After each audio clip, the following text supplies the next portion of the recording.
everyone, I'm Ian, and I can't see anything on the screen. How am I supposed to watch my Shark Tale Game Boy Advance video cartridge? The Game Boy Advance was one of the defining consoles of my childhood, and Sonic was one of the defining series of my childhood.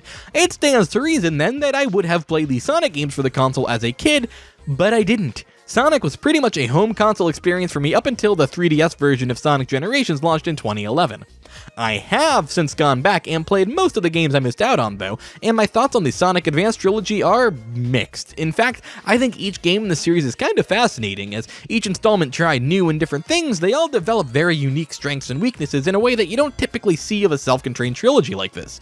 That's probably because of this.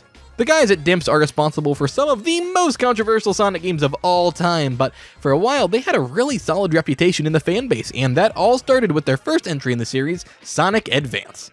And no, they did not make Pocket Adventure because they did not exist yet. Start backspacing that comment. Yeah, I see you typing. Backspace that shit, because it is false, fam. Do people still say fam? Today we're going to be looking at their first Sonic game for real, Sonic Advance, because I felt like playing it. Do I really need a special reason for every video? I want to play it. The game opens with a cutscene, bet you didn't see that coming, showing that Eggman is doing something that's probably bad, and our heroes gotta stop him. We have Sonic, Tails, Knuckles, and now Amy teaming up to take him on, and yeah, 4 playable characters means 4 gameplay styles, since Sonic Advance is very much a successor to the Genesis trilogy in everything but name, and as a result, the core gameplay between the characters is the same more or less, but with slight differences in moveset.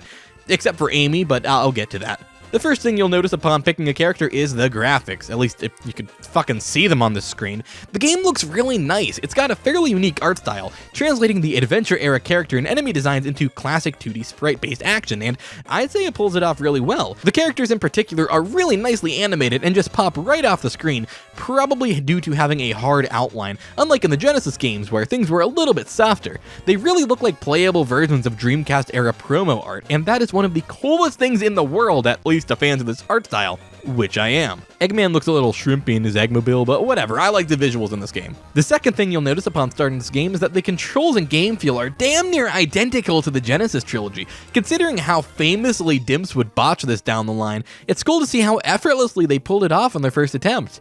You won't find any Spider Sonic here, that's for sure. I don't really have anything else to say about this though. If you've played the Genesis games, you will feel right at home here. And just like the Genesis games, each of the characters has a special set of moves. These fall more or less exactly in line with how they behaved in the previous entries, which, I mean, what do you expect? I didn't think they were going to make Knuckles control like a first-person shooter or something. The main trio all have the spin dash and spin jump, as you'd probably expect. Sonic also has a slightly gimped version of his insta-shield from Sonic 3, Tails can fly, and Knuckles can glide and climb walls. He can also swim now, which is mostly useless, but it does totally break this one boss fight with Eggman. In addition to their different aerial moves, each character also has a melee attack activated with the B button. Sonic has his somersault from SA2, which is completely worthless, Tails has his tail swipe from SA1, and Knuckles has his combo from SA2, both of which are similarly unimportant, especially since you can already attack and move at the same time in Sonic, you know, by spinning. The melee attacks do come into the focus with Amy though. Yeah, she has a completely different style of gameplay, and she is arguably the biggest new feature of Sonic Advance. She does not roll into a ball ever, despite that being literally the only scientifically accurate hedgehog thing in the Sonic games. That's what hedgehogs really do, but instead Amy relies entirely on her Pico Pico hammer, in a style of gameplay that's a lot like what she had going on in Sonic Adventure, except like, this is actually fun. She's still quick, though maybe a little slower than the other characters, and she can't roll into a ball in order to gain speed from slopes. This, in conjunction with her relative vulnerability, makes the game a much more slow and methodical experience. Now, with there being 4 separate characters, that naturally meant for the video I had to play through the game 4 separate times, and it's really interesting how much my perspective shifted with each playthrough. First, I played through the game as Tails, and yeah, I did not have a very good time. Not because of Tails himself, he's fine, but because of the way the Chaos Emeralds are handled within the levels. And to start with that, the level design is pretty good for the most part. It's very much akin to that of Sonic 2, where it leans a little more towards speed than exploration, but still features both elements in spades, and when it works, it's a lot of fun. This game is also very big on weirdly placed enemies and traps and obstacles that break the flow, which obviously is not ideal level design, but even though it's kind of an ever-present element, I don't think the level design suffered too much from it until the final zone. Those levels suck, but I'll get into those later. The reason the levels annoyed me so much during the tail stages were these dumb springs. These are how you access the special stages in this game, and they are annoying as hell to get to. Very much like the giant rings in Sonic 3 or in Sonic Mania, these are hidden throughout the game, but unlike the giant rings, there are only 7 special springs in the entire game, and if you want to get all the Chaos Emeralds, you need to find every single one. The amount of exploration it took to find these made it mildly entertaining at first, especially since I was using Tails. However, there are 2 major issues here. One, a lot of levels have a point of no return, where after a set piece of some sort you can't backtrack at all. That makes trying to find these things very annoying, and 2, these special stages can fuck off. You know how basically everyone finds the Sonic 2 special stages too difficult? They took that and said, let's just place rings wherever and give players complete control throughout the entire tube. This is nightmarish. My depth perception was practically non-existent the entire time I tried to play these, especially with these stupid timing parts where you must press the button right as you pass through to get bonus rings. Most of the special stages are completely impossible without those, and the timing is so weird, and these special stages are awful, and they're really hard, and that's kind of an issue when you need to basically kill yourself, backtrack to the spring, and try again every single time you die. I think the devs knew how bad these were, since the game only makes you get them once in any given playthrough in order to unlock the secret final boss battle, rather than making you do it with each character, which is good because aside from being one of the requirements for the obligatory secret final boss battle in Sonic's playthrough, you don't even get anything for doing these. But whatever, I slogged through Tails' playthrough knowing that it would be the worst of it, and it was the worst, it was terrible, and I moved on to Knuckles' campaign. This was fairly fun, actually. I'm not the biggest fan of Knuckles' moveset in the 2D games, but I found that it worked pretty well with a lot of Sonic Advance's level design, probably because it's a little bit blockier than most Sonic games, and that complements the glide pretty well.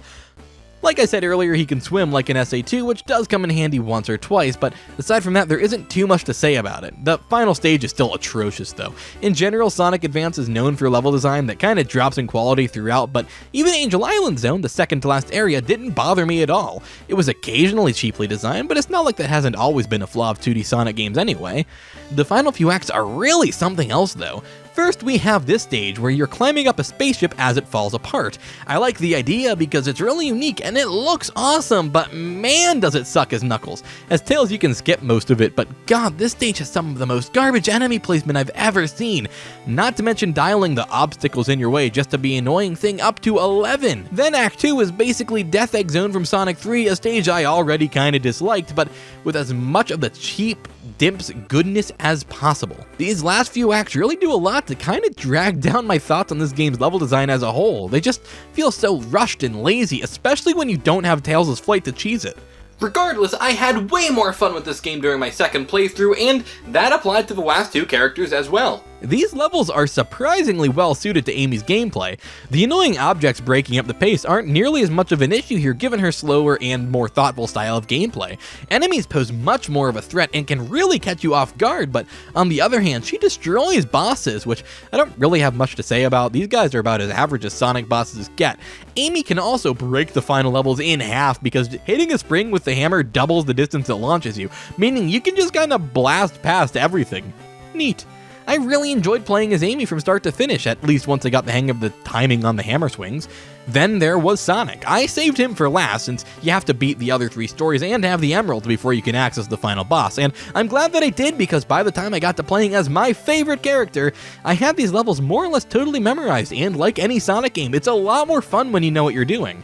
Well, except for the final zone. If anything, that was actually worse as Sonic, since he doesn't have any way to get extra airtime to cheese it, but hey, you know what? Knowing the level layout does make it mostly painless. The final boss stage is kind of weird in this game. First, you fight the first bosses of Sonic 1 and 2 for some reason. It's cool, but I have no idea why this is here. Maybe Dims had a time machine and knew the direction the franchise would be heading a decade down the line. Then you fight this guy, the normal final boss. This fight fucking sucks as everyone. His attacks are cheap, he barely lets you hit him, and it just takes forever. It's not even all that hard per se, it's just so incredibly tedious to wait to hit him. If you get lucky, you can stun lock him, so hey, I guess that's something. Assuming you're playing as Sonic, have the emeralds, and have beaten the other stories, you then get treated to this cutscene of Sonic transforming to chase Eggman to the Moon Zone as Super Sonic. The Moon Zone, very creative naming there, where you get to fight him and oh shit, the fight's over already? Yeah, this is probably the lamest Super Sonic fight in the entire series. You just kind of lazily fly into his head a couple of times and it's over. Definitely not worth the effort of unlocking it, let me tell you. And ultimately, that was kind of my biggest takeaway from playing through and completing Sonic Advance. Not worth the effort. Don't get me wrong, the game is good, very good in fact, but the hunt for the emerald and the special stages are not worth the incredibly lackluster final boss fight. That said, the rest of the game is rock solid, and a casual playthrough of it is a super good time. I don't think the level design is quite as flowy as it could be with some awkward obstacle and enemy placement, but that's pretty subjective, and hey, even when things get annoying, at least it's very pretty. The presentation here is absolutely up to the standards set by the series. I wouldn't call the soundtrack amazing exactly, but it's definitely more than serviceable and has some very memorable tunes, and like I said, the visuals are awesome. The zone aesthetics aren't exactly the most original in the franchise, but considering the shift in art style, I would consider that more than acceptable. I had a really good time with Sonic Advance, at least after I got the emeralds, and given the fact that this game only hovers at around $10 these days, I think it is well worth your time. I think I might actually need glasses after having tried to play the game on this horrible screen, but regardless of that, Sonic Advance, good game. What do you guys think of it? Should I cover its sequels down the line? Let me know in the comments down below. Be sure to like if you enjoyed the video, leave a subscription. Subscribe if you want to see more from me, join the channel's Discord server if you like talking about Sonic, and until next time guys, I'm LyingTuna signing out, bye.